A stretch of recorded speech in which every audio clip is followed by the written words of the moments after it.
Hello there and good afternoon. My name is Don Arleth and you're watching World News coming to you live from Warsaw.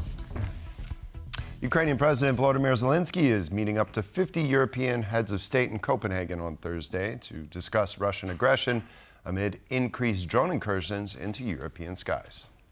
We're now joined live by our EU correspondent, Angela Skujins from the Danish capital. Good afternoon, Angie.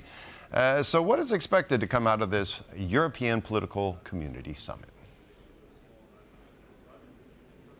Good afternoon, Don. So what we're expecting to come out of this is a lot of talk. No breakthroughs just yet. It comes a day after an informal European Council summit as well in the Danish capital. There were no formal outcomes, unfortunately, but defence dominated that discussion, taking up at least 4 hours yesterday. The conversation is expected to kick in today and is backdropped by a series of drone incursions occurring over European skies, one of which occurred in the Danish capital, Copenhagen, shutting down the airport, sending the city into a tailspin. The Ukrainian President Volodymyr Zelenskyy, as you rightly pointed out, is here to attend this meeting where he aims to shore up support against another year of Russian aggression and also share his expertise when it comes to battling these drones. Ukraine weathers at least 800 drone attacks every day. This is what he said arriving at the meeting at the European Council, the European Political Community Summit here in the Danish capital this morning.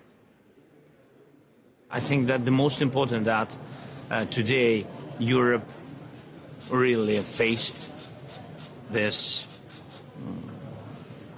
drone threats, and Ukraine has relevant experience in it because of the war. Maybe the biggest one because of this, the biggest one in the world, and of course we will not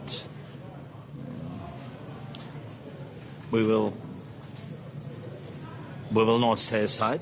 We spoke with the United States. We are very thankful to President Trump for this dialogue.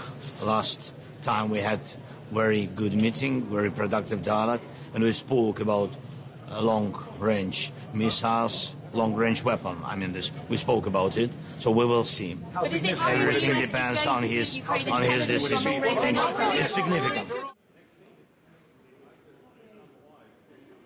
Speaking of what could be done to deter Russian aggression here in Europe is the establishment of a drone wall. This is an idea pitched by the European Commission President Ursula von der Leyen, which is expected to take shape along Europe's eastern flank. Many of those countries there on the frontline states, including Poland, have experienced drone incursions of their own. However, we have heard consternation from some European countries, particularly from the Danish Prime Minister, Mette Frederiksen herself, in which she reiterated that she would like this protection herself, as Denmark has played host to various unmanned aircrafts. But the Polish Prime Minister, Donald Tusk, reiterated that there is a need for Europe to be on the front foot when it comes to deterring Russian aggression and not to be on the back foot.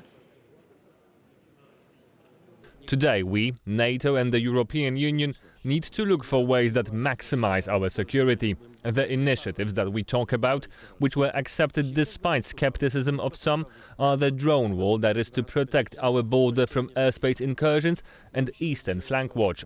It all means expenses and developing new technologies, and Poland, as a matter of fact, has already started doing this.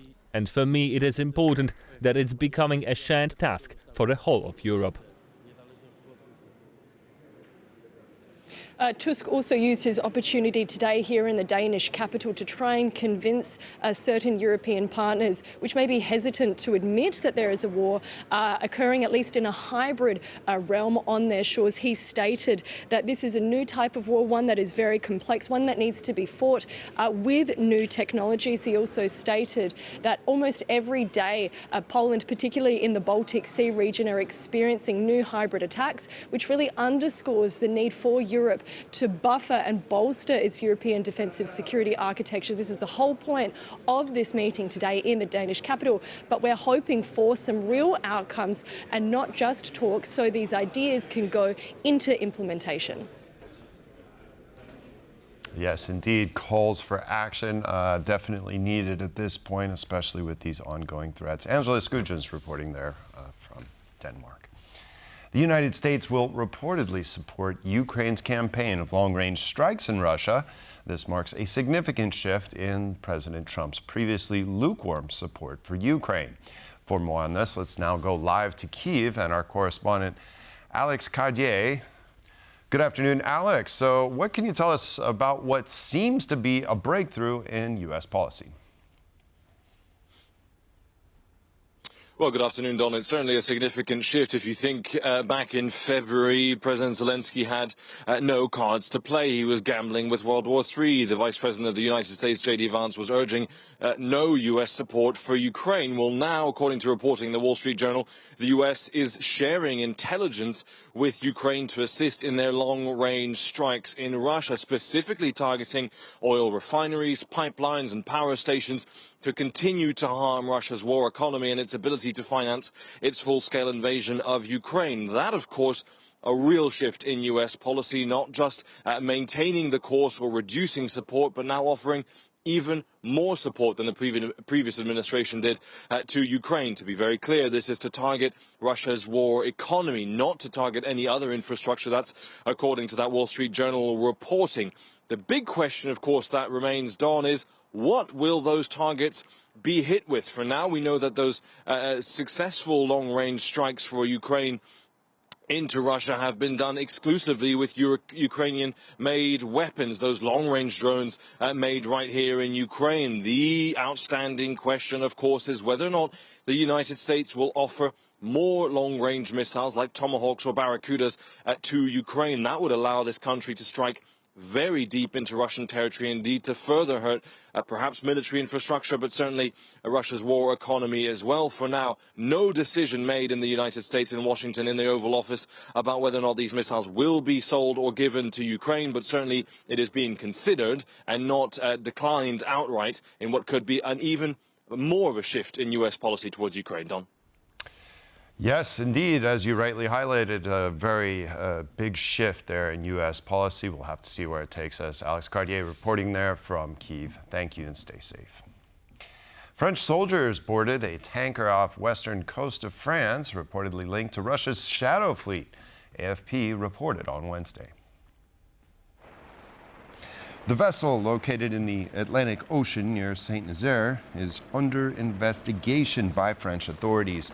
AFP, citing aerial photos, reported that soldiers were seen patrolling the tanker's deck. French media revealed on Tuesday that an investigation had been launched, and on Wednesday, the prosecutor's office stated that the probe concerns the crew failing to disclose the ship's identity and disobeying orders. Two crew members were detained on Wednesday, Reuters referencing ship traffic data. It also reported on Wednesday that a French warship had been shadowing the tanker. Israeli forces have intercepted a majority of the vessels belonging to the humanitarian Global Suman Flotilla in international waters. Out of over 40 boats involved in the mission that aims to deliver humanitarian aid to displaced Gazans, 21 have been confirmed as intercepted and 19 are assumed to have been intercepted, according to the organizer's website. Only one of the boats managed to reach Gaza's territorial waters.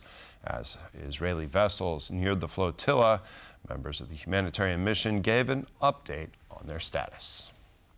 There are currently between 10 and 12 ships approaching our flotilla, including one boat that is moving much faster than the others, probably to carry out the interception. So these are the last minutes to alert governments, to demand safe passage for the flotilla, and to make sure we can reach Gaza, because what Israel is doing is totally illegal. It would be a scandal if we were kidnapped in international waters. Of course, the protocols are very simple. We have one for each situation. In this case, what we have to do is to be all visible, all of us with our vests on, and to make it easier for any kind of boarding, so that there is no one hidden that could lead to any suspicion. If you are seeing this video, it means I've been kidnapped by the Israeli occupational forces in international waters, as I was carrying out the humanitarian mission of the Global Summit Flotilla. I am urging you to bring up my case with the Polish authorities, Prime Minister, Foreign Minister, I wholeheartedly ask you to do everything in your power to ensure all Polish members of the summit flotilla safely return home. Consular services are helping Poles in, quote, trouble, unquote, said Polish Foreign Minister Radosław Sikorski on Thursday when asked about the international submarine flotilla sailing to the Gaza Strip with 2 Polish citizens aboard. On Wednesday evening, Deputy Speaker of the Polish Senate, Magdalena Biejat, announced Israel had detained the flotilla. The Ministry of Foreign Affairs has repeatedly appealed not to travel to certain regions of the world. There are countries such as Iran, Belarus and Russia that simply take Western citizens hostage. I will be blunt with those who would like to disregard our recommendations. I have no hostages to exchange. You are traveling at your own risk. We also urge against traveling to dangerous areas.